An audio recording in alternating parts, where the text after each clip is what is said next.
हरि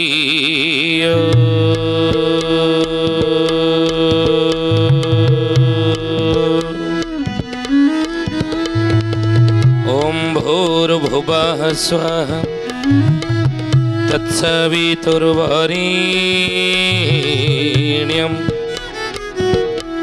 भर्गो देवस्य धीमहि धियो यो नः प्रचोदयात्।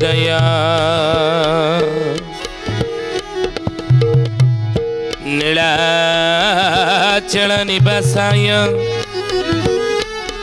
नित्याय परमात्मने बलभद्र सुभद्राभ्यं जगन्नाथ यते नमः।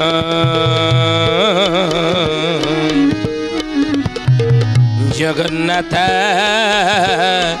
यते नमः।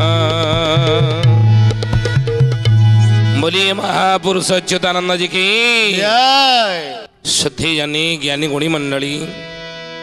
आज अध्यायर आलोचना को आपण मानक स्वागत जनाऊँ। आज मालिका वचन आलोचना रे आलोचना करिया जाऊे जी श्री मंदिर रे बा नीलाचल क्षेत्र रे महापुरुष कहते जगमोहन रे चतुर्धा मूर्ति 13 मास रहिबे। मालिकार ए विषय रे अच्युतानंद महापुरुष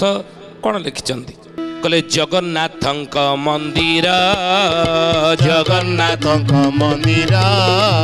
जगन्नाथंक मंदिर जगन्नाथंक मंदिर झरी पड़िब पथर झरी पड़िब पथर जगमोहन रे चतुर्धा मूर्ति जगमोहन रे चतुर्धा मूर्ति जगमोहन रे चतुर्धा मूर्ति जगमोहन रे चतुर्धा मूर्ति रही बेटी मास 13 मो भजा लेखवाई मो भजा लेखवाई। हरि भजुथा रे हरि भजुथा हरि भजुथा रे हरि भजुथा हरि भजुथा निरते रही मो भजा लेखवाई हरि भजुथा निरते रही मो भजा लेखवाई। ज्ञानी गुणी मंडली भक्त भीम भई भीम भईंकर शिष्य होचन के ना भक्त आर्तदास बेनुपड़ा मठर जो प्रतिष्ठाता आर्तदास लिखिले आर्तदास मालिकारे मालिकारे केवल पंचसखा मान कौन लिखी ना पंचसखा मान सहित अनेक कलिजुगर भविष्य कहया जाए मालिका लिखिं शिखर दास नील सुंदर गीता भक्त आर्तदास आर्तदास मालिका सालबेगर सालबेग मालिका नहीं से भली जे कि दासिया बाबुरी से मध्य मालिका मध्य लिखिं सारंग दासंगर मालिका मध्य रही भविष्य कथा मध्य लिखा अछि। से भली फ्रांस भविष्य द्रष्टा भविष्य वक्ता नोस्ट्राडामस ये मध्य भविष्यवाणी कहिसंती ता मध्य मालिका। प्रोफेसर हरार जॉन डिक्सन संत सूरदास ये मध्य भविष्यवाणी करचंदी। आंध्र प्रदेश गुरु वीर ब्रह्मेंद्र स्वामी ये मध्य भविष्य कथा कहिसनी से मध्य मालिका। तेणु ये सब भविष्यतर कथा भक्त आर्तदास कहले जगन्नाथ मंदिर झड़ी पड़िब पत्थर नहीं यही कथा को चकड़ा लगाण रे अच्युतानंद महापुरुष लिखिले कौन कहले बोले फाटिब देउड़ा खराब पड़िब जे पथर आउ जगमोहन रे रहिबे साई मा सार्ध 13 साई मा सार्ध 13 सुजाने साई मा सार्ध 13 साई मा सार्ध 13 सुजाने साई माँ शारद तेरा ज्ञानी गुणी मंडली सुधीजने आपण मानकर मन थी गोटे कथा आम कही बहुत दिन तले ये मालिका वचने आलोचना आम कर शुणी आमर कथा नुहे महापुरुष मैंने लिखिते आम निमित्त मात्र महापुरुष मैंने मालिकार लिखिते श्रीमंदिर चारि दुआर खोला करी मुही आम कही मालिकार अनेक दिन तले आपण मैंने शुणी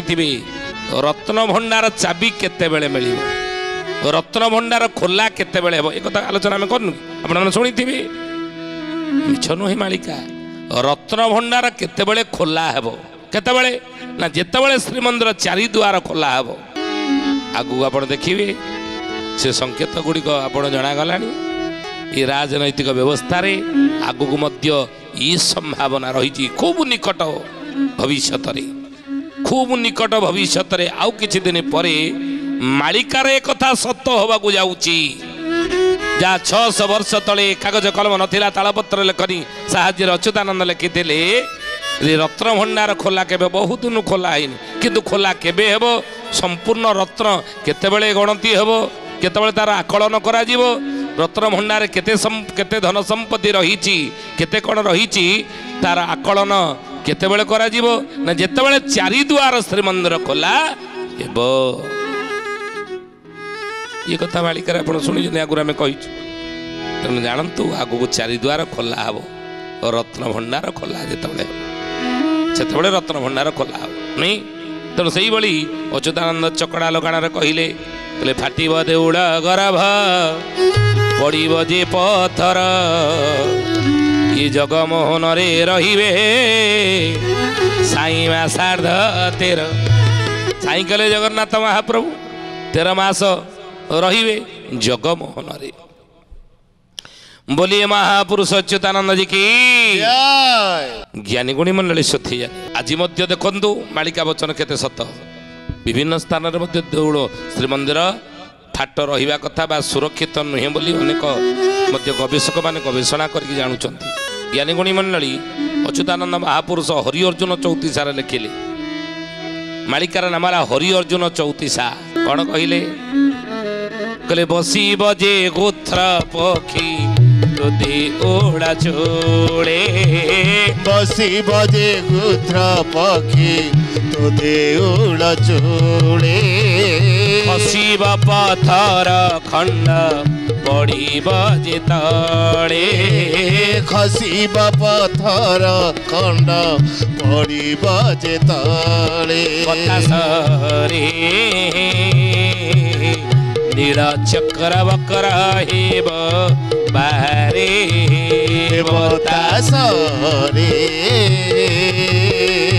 नील चक्र वक्र हेब बारे बसिब जे गुध्र पकी तो देउल चूले खसिब पथर खंड पड़ब जे तले जहाँ को आर्तदास कही चकड़ा लगाण अच्युत कहले से कथा को मध्य अच्युतानंद कहते बसिब जे गुध्र पकी तो देउल चूले से समय खसिब पथर खंड पड़ब जे तले बारंबार से समय ही पथर श्रीमंदिर खसिब आगु को फाटिब देउल गरब पड़ब जे पथर से जगमोहन रही साई माँ शारद आउ से समय सेठारो गणिबो तोराम 5 जे संवत्सर अनेक खेल तो देखिबो सुण रे सुत मोरा सुण रे सुत मोरा सुजाने सुन रे सुत मोरा सुन रे सुत मोरा हे सुजाने सुन रे सुत मोरा से घटना कौन घटब संसार अतीत जगमोहन महाप्रभु रही एक कथा आप सूचे आम दौर अतीत महाप्रभु जगमोहन रही बुझे आ समय हे ज्ञानी गुणी मंडली गर्भगृह मध्य फाटी आगु को अच्युतानंद महापुरुष कहते आउरी मध्य रहिबे महाप्रभु जगमोहन रे आगु आउ सेतेबेले सेठारु गणिबु तुराम 5 जे संवत्सर 5 संवत्सर सेठारु तू गणिबु आ गणिले कौन देखिबु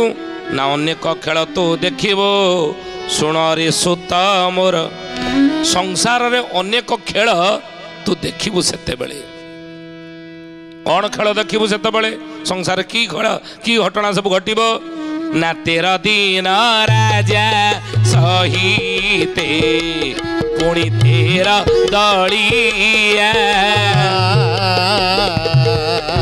13 मास राजा आसीब पुणी 13 टोपिया पुणी 13 टोपिया हे सुजाने पुणी 13 टोपिया पुणी 13 टोपिया हे सुजाने पुणी 13 टोपिया बोले 13 दिन राजा सहिते पुणी 13 दलिया ज्ञानीगुणी मंडली आपन को सूची दउछु आमे मने पकई दउछु अतीत रे देखिथिबे 13 दिन शासन हेइतेला नहीं 13 दलिया 13 दल को नहीं गठबंधन करी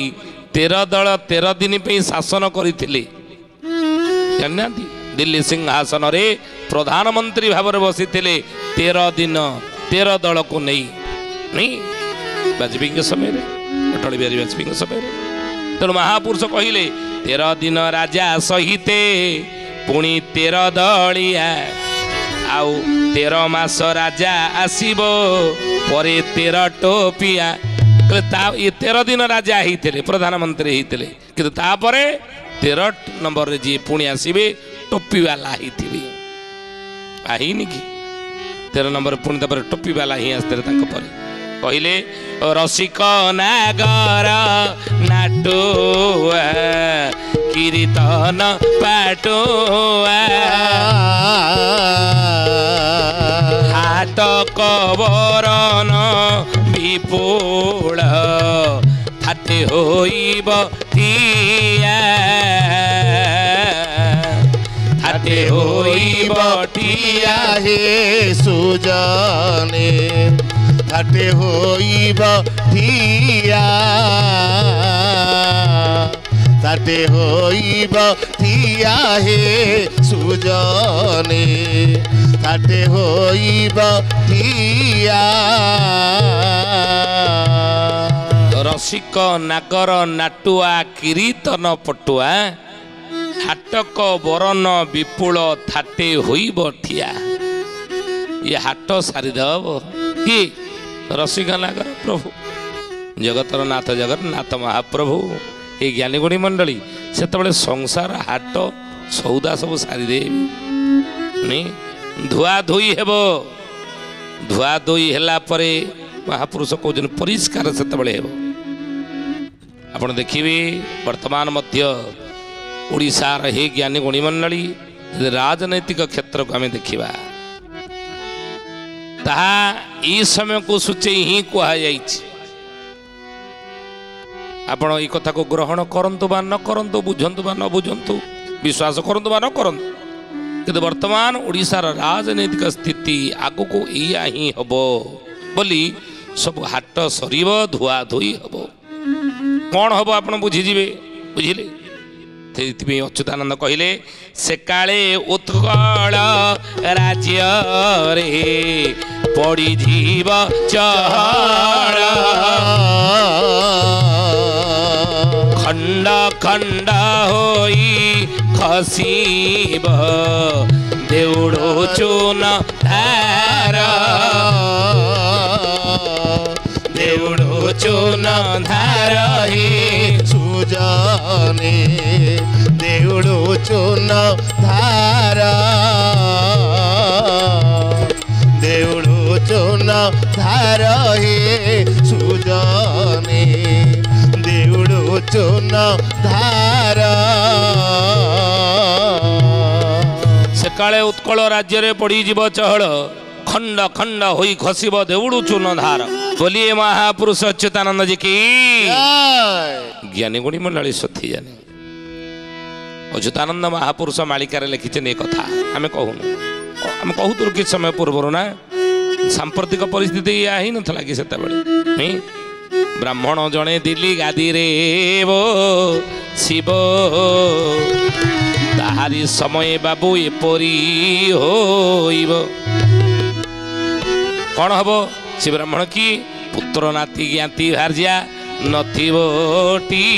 ତାର ଦେଶରେ କମଳ ନିଶେ ଫୁଟିବନି କର ଦେଶରେ ସେତେବେଳେ କମଳ ଫୁଟିଥିଲା ଅଚ୍ୟୁତାନନ୍ଦ ମହାପୁରୁଷ ମାଳିକାରେ ଲେଖି ଦେଇଥିଲେ କଥା ଆମେ କହୁନୁ ମାଳିକାରେ ଲେଖା ଅଛି ତେଣୁ ସେଇଥିପାଇଁ କହିଲେ ସେ କାଳେ ଉତ୍କଳ ରାଜ୍ୟରେ ପଡ଼ିଯିବ ଚହଳ ଖଣ୍ଡ ଖଣ୍ଡ ହୋଇ ଖସିବ ଦେଉଳୁ ଚୂନ ଧାର ଖଣ୍ଡ ଖଣ୍ଡ ହେଇ ଦେଉଳରୁ ଚୂନ ଧାର ମାନ ସବୁ ଖସିବ ଉତ୍କଳ ରାଜ୍ୟ ଚହଳ ପଡ଼ିବ ଦେଖିବେ ଏ ଘଟଣା ସେହି ସମୟରେ ଆଉ କ'ଣ ହବ ଅଚ୍ୟୁତାନନ୍ଦ ମାଳିକାରେ ଲେଖିଲେ କହିଲେ ବାବୁରେ କ୍ଷିତିରେ ପ୍ରଳୟ ଘୋଟିବ ମେରୁ ମଣ୍ଡଳ ଯାଏ ହିମଗନ୍ତଗିରି ଉପରେ ଋଷି ନୋହିବେ ଥାଏ ଋଷି ନୋହିବେ ଥାଏ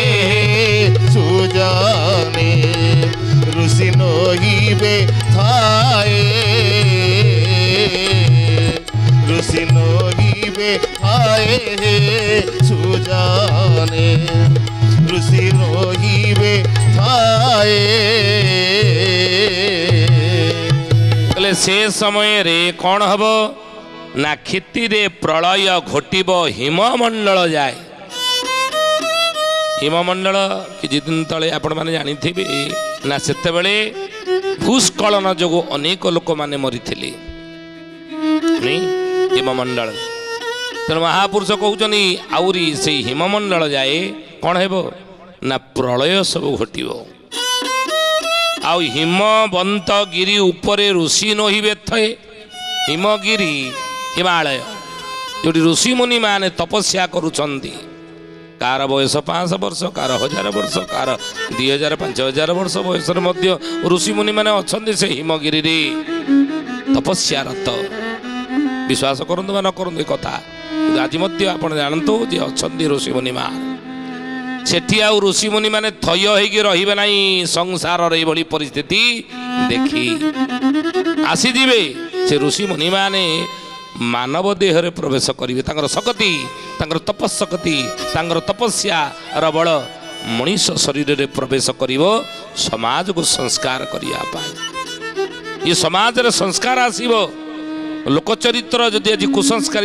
କୁସଂସ୍କାର ହେଇଛି ସମାଜ କୁସଂସ୍କାରିତ ହେଇଛି ଲୋକଚରିତ୍ର ଆଜି କଳୁଷିତ ହେଇଛି ଇଏ କଳୁଷିତ ଲୋକଚରିତ୍ରକୁ ସେ ଋଷିମୁନି ମାନେ ତାଙ୍କ ତପଶକ୍ତି ବଳରେ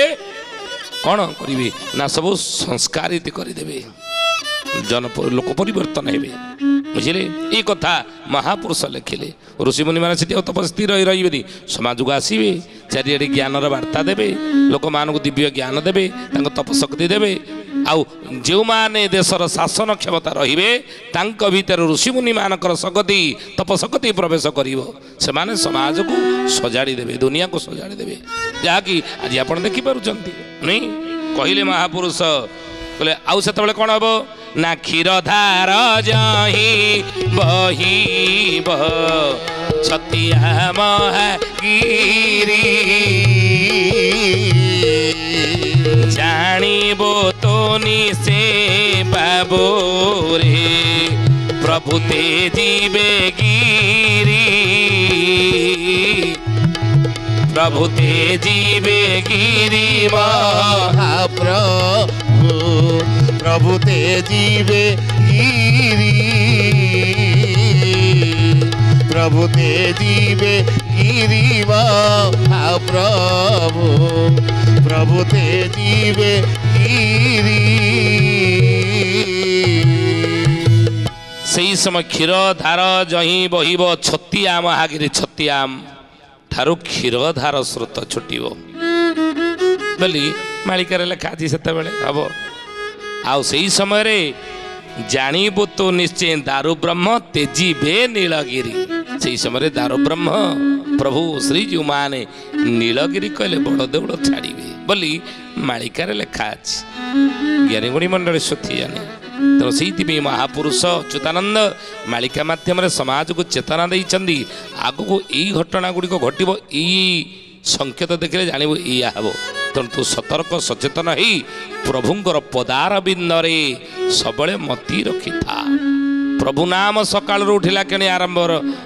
କରି ପ୍ରଭୁ ନାମରେ ଦିନ ଆରମ୍ଭ କରି ପ୍ରଭୁ ନାମରେ ତୋର ଦିନ ଶେଷ ହେଉ, ତାହେଲେ ରକ୍ଷା ପାଇଯିବୁ। ହେଲା ଜ୍ଞାନୀ ଗୁଣୀ ମଣ୍ଡଳୀ, ଏତ ସମୟ ହେଇଛି, ଆସନ୍ତୁ ବାଣୀକି ବିରାମ ଦେବା ପ୍ରଭୁଙ୍କର ନାମ ନେଇ। କିନ୍ତୁ ତାପରେ ଜଣେ ଭକ୍ତର ନାଁ କହିବା। କିଏ ସେ ଭକ୍ତ, କ'ଣ ତାର ନାଁ, କେଉଁଠି ତାର ଜନ୍ମ ହେଇଥିବ? ମୁକୁନ୍ଦପୁରରେ ଅଛି ହନୁମହା ବଳି, ବ୍ରାହ୍ମଣ କୂଳରେ ଜାତ ନାମଟେ ବାଳି। ବ୍ରାହ୍ମଣ କୂଳରେ ଜାତ ନାମଟେ ବାଳି, ବ୍ରାହ୍ମଣ କୂଳରେ ଜାତ ନାମଟେ ବାଳି। ମୁକୁନ୍ଦପୁର ନାମକ ଏକ ଗାଁରେ ବ୍ରାହ୍ମଣ କୂଳରେ ବାଳି ନାମରେ ଜଣେ ଭକ୍ତ ଜନ୍ମ ହେଇଥିବ ବୋଲି ଅଚ୍ୟୁତାନନ୍ଦ ମହାପୁରୁଷ ମାଳିକା ଶାସ୍ତ୍ରରେ ଭକ୍ତ ତାଲିକାରେ ନାଁ ଲେଖିଦେଲେ। ଆମେ ତା ନାଁ କହିଲୁ ଆପଣ ଠାବ କରିବେ। ଆଜି ତ ସମୟ ହେଇଛି, ଆସନ୍ତୁ ବାଣୀକି ବିରାମ ଦେବା